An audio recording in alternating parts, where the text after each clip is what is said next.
Hi hello എല്ലാവർക്കും നമസ്കാരം. അപ്പോ നമ്മുടെ വീഡിയോയില് കുറച്ച് സിനിമ അപ്ഡേറ്റ്സുകളാണ്. അതിൽ ആദ്യത്തേത് നഹാസ് ഹിദായത്തിന്റെ സംവിധാനത്തിൽ ദുൽഖർ സൽമാൻ നായകനായിട്ടെത്തുന്ന ഐ ആം ഗെയിം എന്ന ചിത്രത്തിന്റെ അപ്ഡേറ്റ്സ് ആണ്. ചിത്രത്തിന്റെ 22 ദിവസത്തെ ഷൂട്ട് കംപ്ലീറ്റ് ആയി എന്നുള്ള വാർത്തകളാണ് വന്നുകൊണ്ടിരിക്കുന്നത്. കൂടാതെ ലൊക്കേഷൻ പിക്ചേഴ്സും അവർ സോഷ്യൽ മീഡിയയിൽ പങ്കുവച്ചിട്ടുണ്ട്. ഇതൊക്കെയാണ് ആ പിക്ചേഴ്സ്. ഇതിൽ കാണുന്നത് ഒരു സ്റ്റേഡിയമാണ്.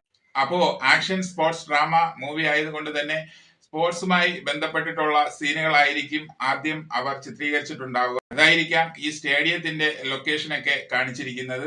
ഓക്കെ, അപ്പോ ചിത്രീകരണം പുരോഗമിക്കുന്ന ഐ ആം ഗെയിം എന്ന ഈ ചിത്രത്തിന്റെ കൂടുതൽ അപ്ഡേറ്റ്സുകൾ അപ്പോൾ വരും ദിവസങ്ങളിൽ വരുന്നതായിരിക്കും. അടുത്തായി നമ്മൾ നോക്കുന്നത് ആന്റണി വർഗീസ് പെപ്പെ നായകനായിട്ട് എത്തുന്ന കാട്ടാളൻ എന്ന ചിത്രത്തിന്റെ അപ്ഡേറ്റ്സ് ആണ്. കാട്ടാളൻ എന്ന പേര് പോലെ ഈ ചിത്രം ചിത്രീകരണ വേളയിൽ പോലും അതിന്റെ ഓരോ ഘട്ടത്തിലും അടയാളപ്പെടുത്തി തന്നെയാണ് പൊയ്ക്കൊണ്ടിരിക്കുന്നത്. ഈ ചിത്രവുമായി വന്നിട്ടുള്ള ലേറ്റസ്റ്റ് അപ്ഡേറ്റ് പ്രകാരം മാർക്കോയുടെ എഡിറ്റിംഗ് നിർവഹിച്ച ഷമീർ മുഹമ്മദ് തന്നെയാണ് കാട്ടാളൻ എന്ന ഈ ചിത്രത്തിന്റെയും എഡിറ്റിംഗ് നിർവഹിക്കുന്നത്. അദ്ദേഹത്തെ കാട്ടാളൻ മൂവി ടീം ഇൻവൈറ്റ് ചെയ്തുകൊണ്ടുള്ള പോസ്റ്ററും പുറത്തുവിട്ടിട്ടുണ്ടായിരുന്നു.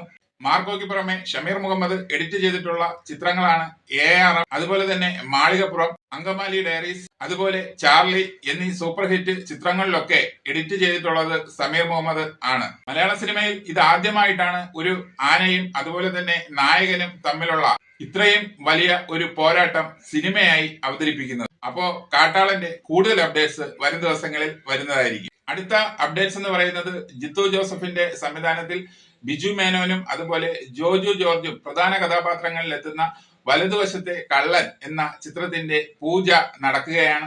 26 മെയ് രാവിലെ 9 മണിക്കാണ് ഇടപ്പള്ളിയിലുള്ള 3 ഡോട്ട് സ്റ്റുഡിയോയിൽ വെച്ചാണ് പൂജ നടക്കുന്നത്. ഡിനു തോമസ് ഈലനാണ് ഈ ചിത്രത്തിന്റെ രചന നിർവഹിച്ചിട്ടുള്ളത്. അതുപോലെ ഈ ചിത്രം നിർമ്മിക്കുന്നത് ഷാജി നടേശൻ ആണ്. വീരധീര ശൂരൻ എന്ന ചിത്രത്തിലൂടെ ഗംഭീര മടങ്ങിവരവ് നടത്തിയിരിക്കുന്ന നമ്മുടെ ചിയാൻ വിക്രത്തിന്റെ അടുത്ത ഒരു സിനിമയുടെ അപ്ഡേറ്റ്സ് വരുന്നുണ്ട്. സംവിധായകനായിട്ടുള്ള പ്രേംകുമാറും ചിയാൻ വിക്രമും തമ്മിൽ അടുത്ത ഒരു സിനിമയുടെ സ്ക്രിപ്റ്റ് സംസാരിക്കുകയുണ്ടായി. ആ സ്ക്രിപ്റ്റിനെ ഡെവലപ്പ് ചെയ്യാൻ പറഞ്ഞു എന്നുള്ള അപ്ഡേറ്റ്സുകളും വന്നുകൊണ്ടിരിക്കുകയാണ്. വിജയ് സേതുപതിയും തൃഷയും പ്രധാന കഥാപാത്രങ്ങളായി എത്തിയ 96 എന്ന ചിത്രവും അതുപോലെ കാർത്തി നായകനായിട്ടെത്തിയ മെയ്യഴകൻ എന്ന ചിത്രവും ഒക്കെ സംവിധാനം ചെയ്ത സംവിധായകനാണ് പ്രേംകുമാർ.